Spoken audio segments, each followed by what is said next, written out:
سبيل الدموع سبيل مريح، تنهدى يا صاحي كي تستريح وبث الدعاء. السلام عليكم ورحمة الله وبركاته. Waalaikumsalam. Alhamdulillah, wassalatu wassalamu ala asyrafil anbiya'i sayyidina Muhammadin wa ala alihi wa sahbihi ajma'in. Amma ba'du. Ibu jamaah sekalian, insyaallah dengan Allah pertama-tama mari kita panjatkan syukur kepada Allah SWT. Hari ini Allah menjadikan kita menjadi seorang muslim, menjadi orang yang bertakwa, sehingga kita bisa menjadi orang yang beruntung pada saat ini, dan semoga Allah tetap menjaga iman kita sampai pada saat kita menghadap Allah SWT.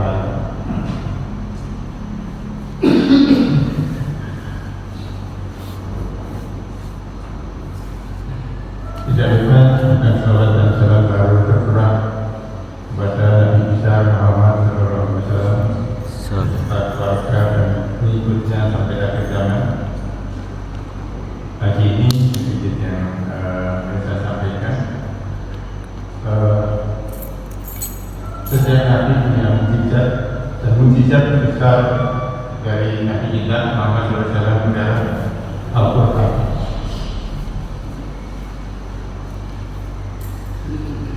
Mukjizat yang pertama menurut Bapak Farisihab, mukjizat adalah kejadian ajaib yang sukar dijangkau oleh kemampuan akal manusia.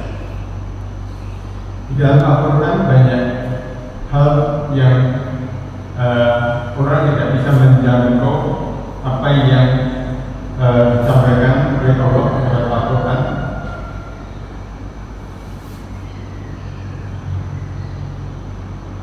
Dalam hal ini, dalam informasi sejarah, ilmu pengetahuan, hukum dan bilangan serta keindahan. Di awal Al-Quran disampaikan oleh Nabi Muhammad SAW. Al-Quran dan terutama surat-surat Makkiyah itu seperti sastra yang indah, sehingga pada saat itu orang kafir Quraisy mencoba untuk bertanding dengan keindahan Al-Quran, dan tidak ada satu orang penyair pun yang mampu membaca. Kemudian informasi sejarah, kalau di Al-Quran yang sampaikan bahwa Musa menyuruh Haman membuat bangunan yang tinggi untuk melihat Tuhannya Musa. Pada saat itu orang-orang kafir, orang-orang Yahudi dan Nasrani menyampaikan bahwa informasi itu salah, karena sebetulnya Haman itu ada pada saat zamannya Babilonia. Sampai akhirnya ditemukan ada sebuah tubuh yang sangat, di situ ada tulisannya. Setelah tulisan tersebut diterjemahkan, ternyata ditulis bahwa bangunan tinggi ini adalah dibuat oleh Haman atas perintah Fir'aun, sehingga terbukti bahwa nama Haman itu ada pada saat zaman Fir'aun. Kemudian dan salah satu dinamakan tidak disampaikan bahwa jasadnya Fir'aun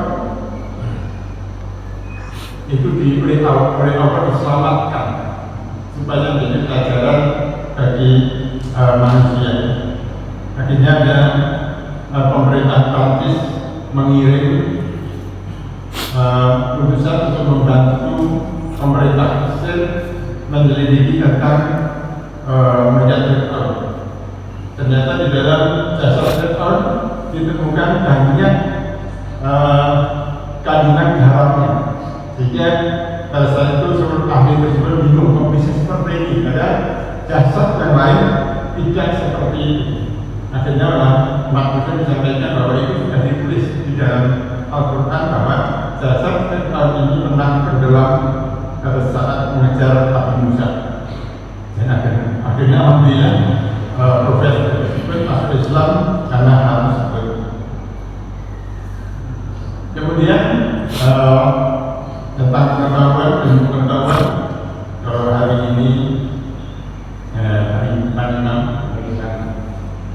subuh hari ini membaca surat At-Tariq. Jadi At-Tariq itu artinya penentu. Kemudian di ayat pertama was-sama juga Tariq artinya demi langit dan At-Tariq, demi langit dan penentu.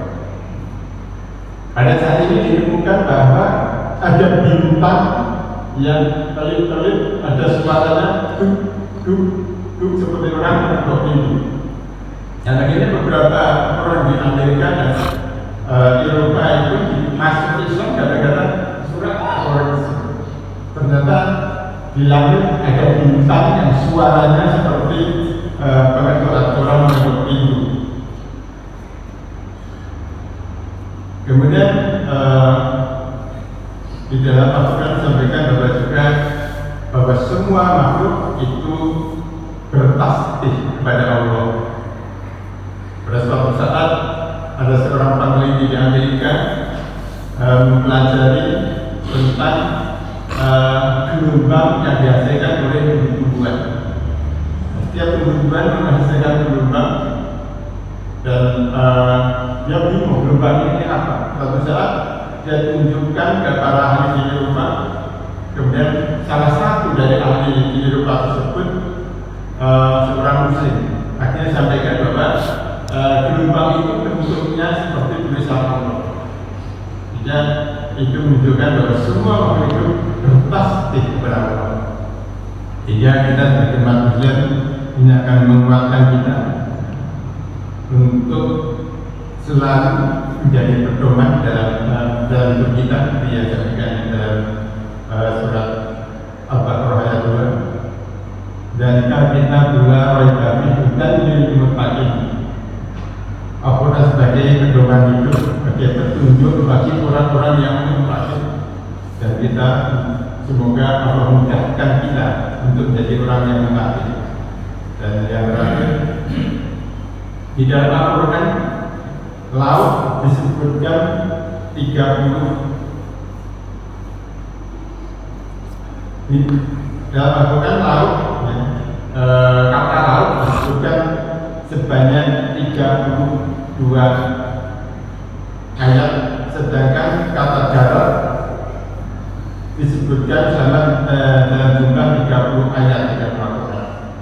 Dan perbandingan ini kurang lebih 71% dibanding 29%. Dan ini sama persis dengan luas laut yaitu 71% dan luas darat 29% kurang lebih. Hingga pada zaman Nabi yang mungkin Nabi Muhammad SAW bisa menghitung luas laut dan luas daratan. Dan ini persis. Lalu banyak sekali hal-hal yang secara ilmiah bisa dibuktikan bahwa Al-Quran itu adalah kebenaran. Kalau saya baca di internet bahwa 80% isi Al-Quran itu telah terbukti, 80% sudah terbukti secara sains dan ilmiah. Sisanya 20% pada saat ini belum terbukti. Karena pembuktian untuk aku bukan tidak terbukti, tapi belum terbukti. Baru sekalian, semoga Allah mudahkan kita untuk membaca Al-Quran. Tidak hanya membaca huruf Al-Quran, tetapi kita juga bisa membaca terjemahan dan bisa memahami, sehingga kita bisa menjadikan Al-Quran sebagai Al-Huda. Dan saat ini banyak di Eropa dan Amerika gara-gara membaca terjemahan Al-Quran, hatinya dia tenang, bisa membuktikan kebenarannya, dan akhirnya mereka berbondong-bondong masuk ke sana. Kita tidak kalah dengan mereka dalam mempelajari Al-Quran, sehingga Al-Quran benar-benar meresap di dalam hati kita, tidak hanya menghafal tapi memahami dan menjalankan. Karena dengan menjalankan, insya Allah kita bisa oleh Allah dimasukkan pada surga Allah SWT dan bisa hidup lebih baik di dunia dan di akhirat. Terima kasih. Assalamualaikum warahmatullahi wabarakatuh. Waalaikumsalam.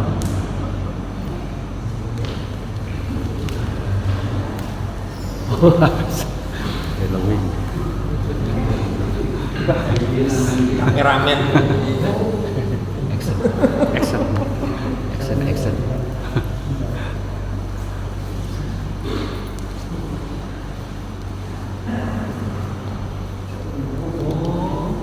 Lalu